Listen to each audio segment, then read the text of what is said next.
The auction room smelled of oil, sweat, and fear. Dim lights flickered above as strange beings shouted, bargained, and laughed. In the center, under a cold spotlight, stood a woman, her arms folded tightly around her thin body, her head bowed. Lo, she was not dressed like the others. No fine clothes, no collars. It's just an old robe and tired eyes that had seen too much. Her name was Lyra. She was an alien, but not from any rich or powerful race. Her people had been wiped out in a war no one remembered anymore. Now they were scattered across the stars, forgotten and unwanted. Behind her robe, she hid someone, a small boy, maybe 5 years old, clung to her legs silently. He was thin, dirty, but alert, eyes wide with fear. No one else had noticed him yet. The auctioneer, a loud, sharp-toothed trader, stepped forward and snapped his claws. "Step up, female. Let the buyers see what they're getting." Lyra lifted her head slowly, but didn't move forward. She stayed close to the shadows, her body still blocking the child. "I'm strong," she said quietly. "I can work, clean, cook, whatever is needed." The crowd laughed, some cruel, some bored. They weren't here for workers. They were here for pleasure, control, or worse, she's hiding something. One lizard-like alien shouted, pointing. The auctioneer stepped closer, eyes narrowing. "What's under your robe, female?" he barked. Lyra hesitated, then spoke softly. "Please, take me, not him." The room fell silent for a moment. Then a roar of cruel laughter exploded from the crowd. A mother trying to protect her child at a slave auction. It was almost a joke to them. "She's damaged goods." One shouted, "Throw the child in two." "2 for 1, yelled another. The auctioneer raised his hand to strike her. But then, a calm voice from the back cut through the noise. "I'll take her." Everyone turned. A human stepped forward. Wearing a brown coat and dusty boots, his name was Captain Reed. No one knew much about him, only that he worked alone and rarely spoke. "You? A human? You want this one?" the auctioneer asked, confused. "Yes," Reed replied, his voice low but firm. 500 credits. Gasps echoed through the room.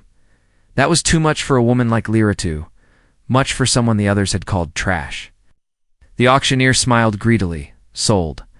Reed stepped forward and handed over the payment. Then he looked at Lyra not with lust or power, but with something else. Something she hadn't seen in years. Kindness. He didn't chain her, didn't shout, didn't even touch her. He just said, "You're safe now." Then he added, "Bring the child too." Lyra froze, her heart racing. She had expected to be beaten, separated from her son, maybe even killed. But this human. He knew he had seen the child and still chose her. She stepped down from the platform. Holding her son's hand tightly, the boy looked up at Reed with wide eyes. Unsure, Reed gave him a small smile, then turned and walked away. Lyra followed. Unsure if she was stepping into a trap or something different.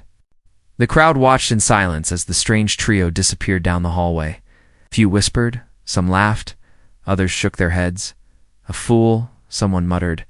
"No one saves a slave."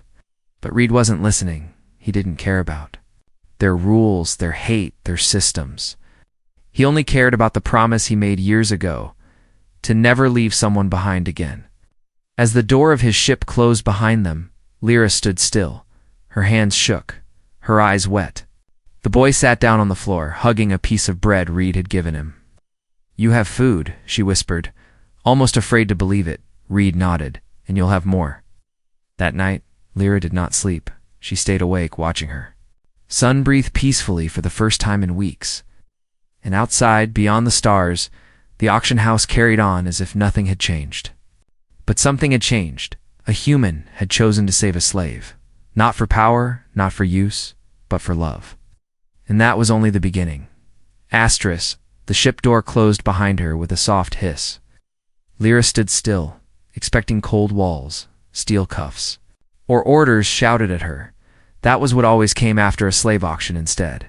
Silence. Captain Reed didn't chain her, didn't drag her by the arm. He simply walked ahead and said, "This way."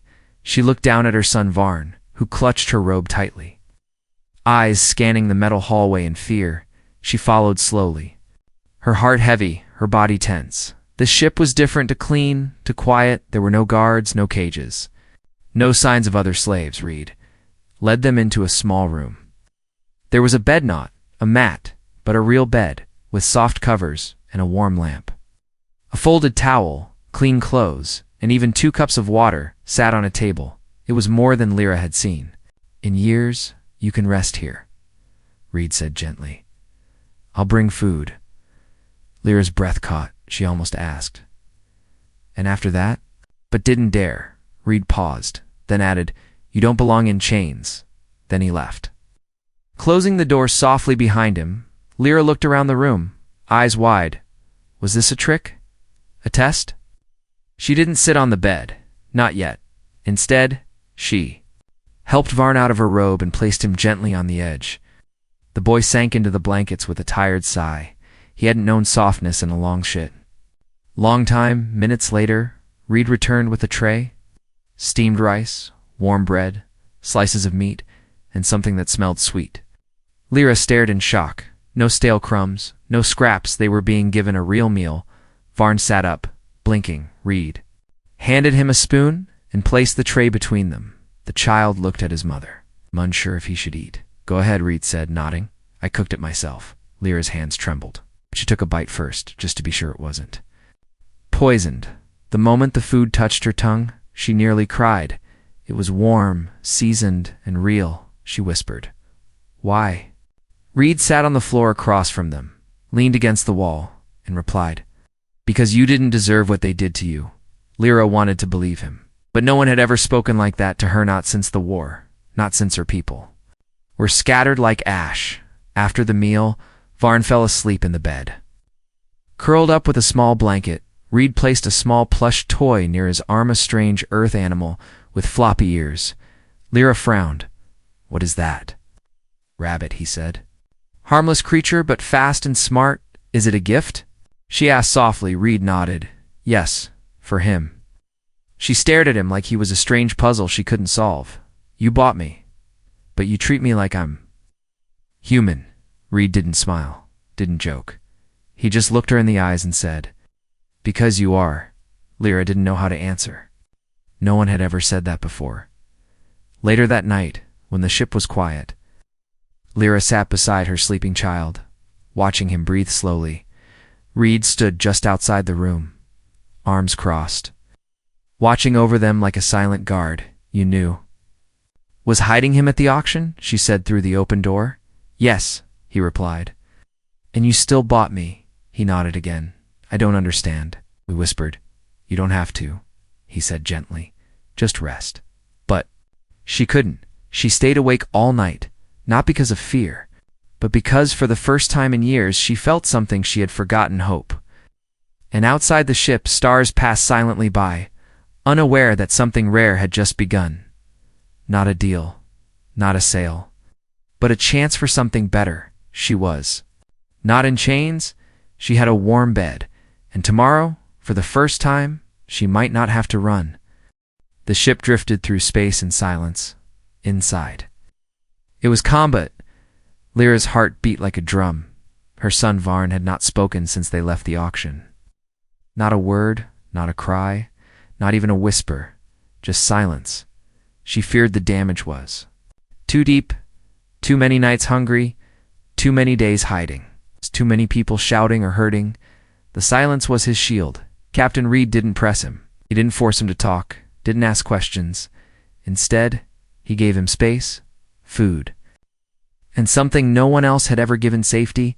That morning, Varn sat at the edge of the bed, playing with the strange stuffed animal. Its ears were long, its eyes soft and stitched. The human had called it a rabbit. Reed entered quietly, holding a small metal box. He knelt down and placed it beside the boy, then tapped a button.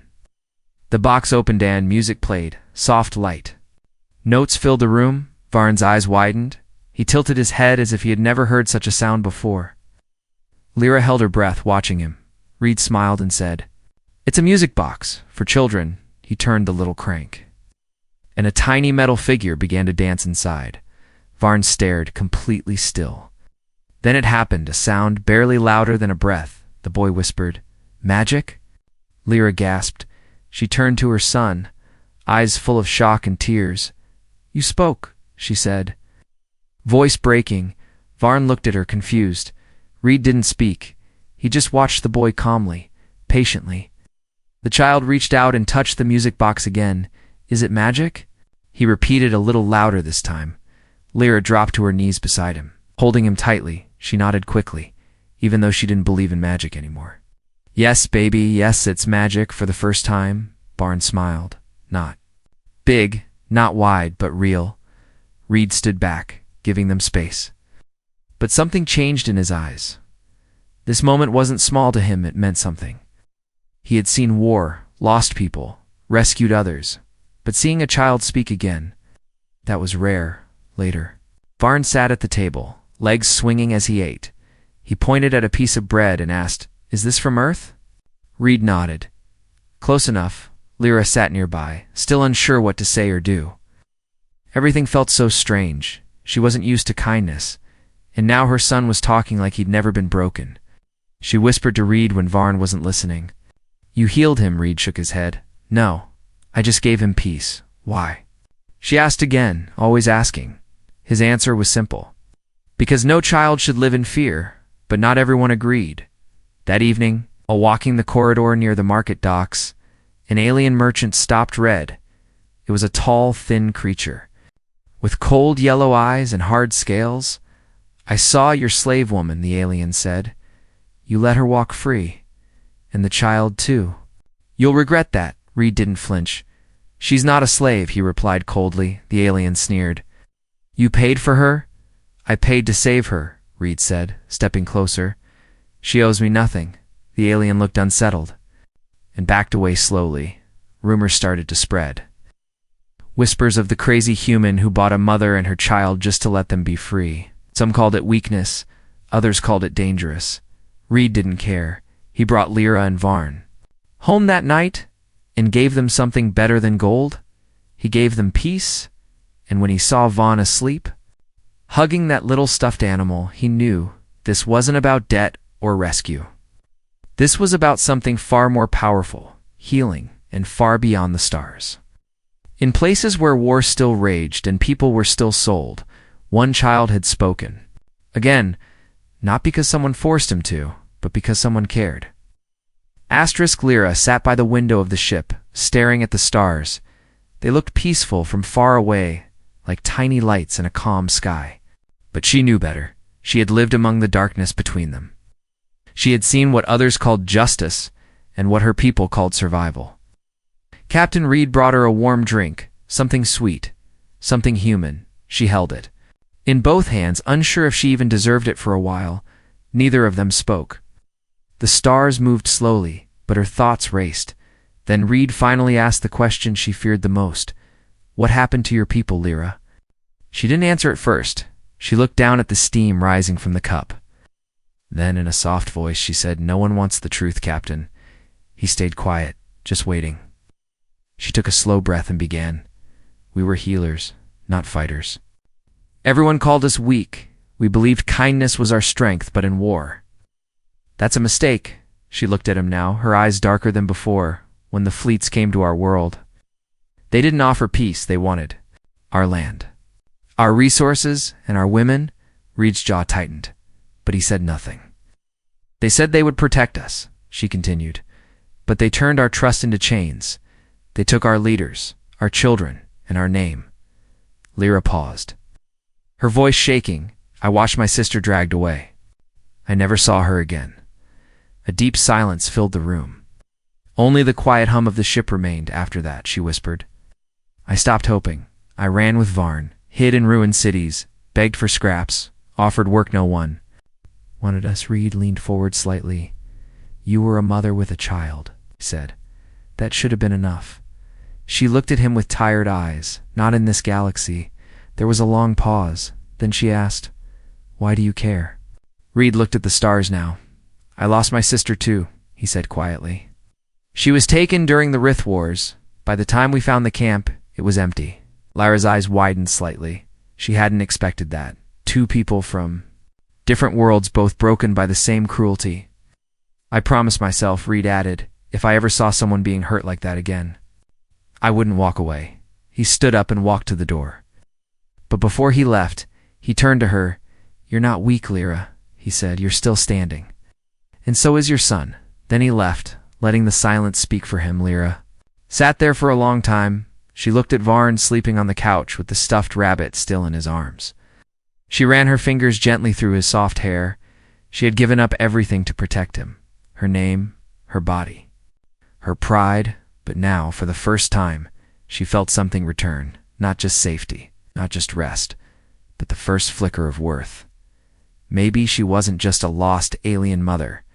Maybe she was still someone that night. Her son sleep, and she whispered to the stars, "Thank you. Not for the food or the bed, but for a human who chose to listen." The knock didn't sound like danger. It was soft, almost polite. But on a ship flying through the edge of uncharted space, any knock was a warning, especially when no one was expected. Captain Reed froze at the control panel. He glanced at the monitor. Two figures stood outside the docking ramp, wrapped in travel cloaks, faces hidden, but their posture was wrong. Too straight, too still. Not traitors, not refugees. He didn't open the door. Not yet. Instead, he called Lyra through the intercom. "Take Varn to your room. Lock the door. Don't come out," her voice replied. Nervous. "What is it?" "Trouble," he said, short and cold. Then he grabbed his rifle. The knock came again, this time louder, and then came the voice low. "Rough and cruel. Captain Reed, we know you're inside. We tracked the girl. She's ours." Reed's grip tightened. He opened a small window near the door and looked down. The cloaks dropped, revealing armored figures with dark weapons and cold eyes. Slavers. He stepped back and pressed the speaker button. "She's not yours," he said, voice calm but firm. "You bought her?" the slaver growled. "She was marked property. Now you're stealing from her owner." "I paid the auction," Reed replied, fair and full. "You paid the wrong house," the slaver snapped. "The girl was taken from Lord Vecker's stock. She belongs to him." The name hit hard. Lyra had mentioned that name once, whispered. Shaking Vecker, the alien noble who had taken her people as trophies, inside the ship. Lyra held Varn close in the dark. She could hear the voices, feel the tension. And when she heard that name, Vecker, her knees almost gave out. He'd found her. Reed stepped away from the door and activated defense mode. Steel plates slid over the windows. Lights turned red. The ship was now a fortress. "You're not getting her," Reed said sharply. "If you try, I'll send your bones back to your master in a box." There was silence outside. Then the slaver chuckled. "Brave human. But there's two of us and one of you." Then came the reply they weren't expecting. "No, it's me." In a very angry auto turret.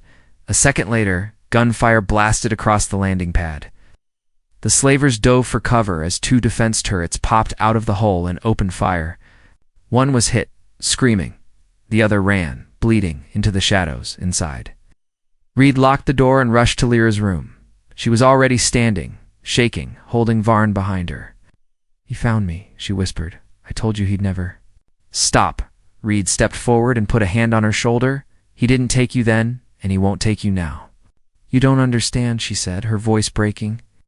"He doesn't want me alive. He wants me broken. I won't let that happen," Reed said, firm and steady. "You and Varn are mine to protect."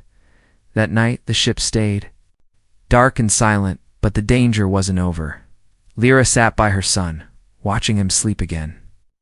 Her body tense, her hands clenched. She had hoped the past was behind her. But the knock at the door reminded her some chains don't break easy, not unless someone is willing to fight for you. And this time, someone was asterisk. The ship was quiet again, but this time it wasn't peaceful silence. It was the silence that came after fear, after gunfire, after blood. After remembering what you hoped you had forgotten, Lyra sat in the small dining space. Her fingers wrapped tightly around a warm cup she hadn't touched. Her son was safe, sleeping behind two locked doors, but her mind was still in the past, in chains, in cages, in pain. Then Reed entered, carrying something unexpected. Not a weapon, not food, not clothes, but a datapad. He placed it gently on the table in front of her and sat down across from her. "You said you wanted to protect your child," he began. She nodded slowly, not trusting her voice. He tapped the screen once, and words appeared, glowing soft blue. Freedom contract confirmed by Galactic Council law. Lyra blinked. Confused, she leaned forward. Reading the simple lines, then her hands began to shake. "This is for me?" she asked in a whisper. "Yes," Reed said, calm and quiet. "You're free now, legally and permanently." Her voice cracked. "But you bought me." "I didn't buy a person," he replied. "I bought a chance to help someone who needed it." Lyra stared at the screen, her heart racing. She had dreamed of freedom, but never like this. Not offered. Oh, yeah. Not without price. Not real. She pushed the datapad back toward him. "What do you want in return?" she asked, her voice sharp now. "Nothing," Reed said simply. "You don't owe me anything." "But I have nothing," she said. "No money, no skill, nothing left to give." Reed leaned forward slightly. "You've already given the most powerful thing you could," he said. "You trusted me enough to stay." Lyra's breath caught in her throat. No one had ever spoken like this to her. Not with kindness, not with truth. She looked down at the contract again. One button. At the bottom, accept. Reed stood up slowly. "I'll let you think about it," he said. "Whatever you decide. My promise stays the same. Your son will be safe, and so will you." He turned and walked away, leaving her alone with the glowing screen. Minutes passed, or maybe hours. She didn't know. All she knew was that her hands were shaking. She had been owned, hunted, beaten, used, but never, ever asked. Now she had a choice. Not just to survive, but to live. She reached out slowly, gently, like the button might vanish. Then she tapped it. Accepted contract confirmed, the words flashed, then faded, and in that quiet moment, something inside her broke, the chains in her mind, the fear in her chest. The voice that said she was nothing, she was free, when Reed returned later. She didn't say anything. She just walked to him slowly and said, "I want to stay, not because I have to, but because I want to." Reed nodded. "Then you're home." Varn came running out from the back room, holding the stuffed rabbit and laughing. For the first time, his laughter didn't feel like something fragile. It felt strong, like it could last. Lyra picked him up and held him close, and in that moment, she didn't feel like a former slave. She felt like a mother again, and outside the ship, the stars kept moving, but now, she wasn't lost among them. She was choosing her place. The ship had landed on a small green world, quiet and far from war. The sun rose gently over the hills and warm wind moved through the tall grass. Lyra stood barefoot in the field. Her son Varn laughing beside her, chasing a small earth-made kite. Her hands touched the soft fabric of her dress clean. Light, not stolen or torn. It was the first time in years she had worn something that wasn't given to her in chains. Captain Reed stood at the top of the hill, arms crossed, watching them with quiet eyes. He didn't speak, didn't interrupt. He simply watched them, as if making sure the peace was real, that it would last. Lyra walked up the hill, breath soft, steps careful. She stood beside him and said, "This place feels too good to be true." Reed nodded. "That's what I thought. The first time I found it, they looked out over the green fields below. No slavers, no warships, no tracking devices, just sky, grass, and laughter." Then quietly, she asked the question she had carried for weeks. "Why me?" Reed turned to her slowly. "You were the only one at that auction who didn't beg for herself." He said, "You begged for your son." She looked away, her eyes glassy. "I thought I had nothing left." She whispered, "You had love." He replied, "And you still do." Silence again, but this time it wasn't heavy. It was peaceful. Then Reed reached into his coat and pulled out a small silver ring. It wasn't fancy, just smooth and simple. "I didn't come here to rescue anyone," he said. "But I found something I didn't know I needed." He held the ring out too. "Her, not as a master," he said, "not as a buyer, but as a man asking a woman." Lyra's hands trembled, tears filled her eyes, but she smiled. "I was sold to survive," she said softly. "But you gave me everything I never knew I deserved." She took the ring and slid it on her finger. "I choose you," she whispered. "Not because I need you to save me, but because you let me save myself." Below, Varn shouted with joy, pulling the kite higher. "Papa, look, it's flying." Reed smiled and waved. "I see it." Lyra leaned her head against his shoulder. "I thought no one could love someone broken," she said. Reed looked at her. "You're not broken. You're fire," he added. "You just needed space to burn bright again." That evening, under a sky full of stars, the three of them sat around a fire. No guards, no alarms, just peace. Varn fell asleep with the rabbit still tucked under his arm. Lyra placed a gentle kiss on his forehead and turned to Reed. "Tomorrow," she said, "let's build a home here." Reed nodded together. Because in the end, she was never truly bought. She was chosen, and when given freedom, she chose love.